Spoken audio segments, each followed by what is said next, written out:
What up? I'm Chris Sang. I'm in Hour 7, Pod 1, and this is the assignment quote overview and Chapter 1 assignment for Winter Biology Book Club, or BBC, end quote. And the day is February 2nd, 2018.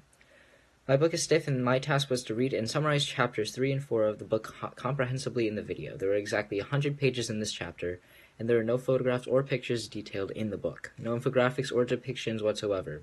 The titles of the included chapters were Life After Death and Dead Man Driving, both corresponding with their associated chapters 3 and 4. There is no real theme to the section 1, but the first part of the section, chapter 3, addresses decay of the human body. They allow bodies to decay in their own environments and study what comes from them, such as smell and temperature of the corpse. Chapter 4 focuses more of an impact of the human body and how much pressure it can withstand before submitting to the force of the strike.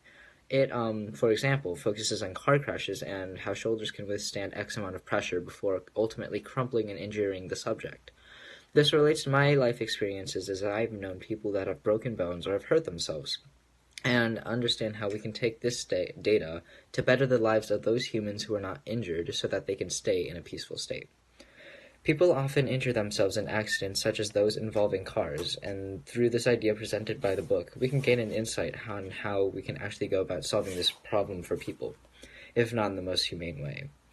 A passage that gave me an aha moment was on page 174 in the second paragraph, where Mary Roach writes, quote, cadavers have given scientists a better understanding of how injuries are created, especially to the brain and how it links to the nervous system, end quote. The section goes on to show how these discoveries led to safer cars being built, such as models that featured a safer design for their windshields and steering wheels. One part of this section that resonated with me was the passage on page 134 in the third paragraph down, where Hector tells the students why it is so important that they learn this information, even if it not be the most humane way to respect the bodies of the dead. This makes me more excited to read more, as it gives more of an insight to the ideas of the characters and how this mindset came to be. Two specific things are that the bones in the human body can actually support a ton of stress from the impacts, provided that they are in the correct position.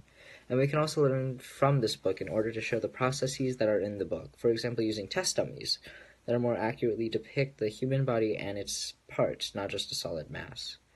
My book connects to the energy aspect of biology as it focuses on how impacts can be distributed throughout the body and are really just kinetic energy that can be transferred back to other types of energy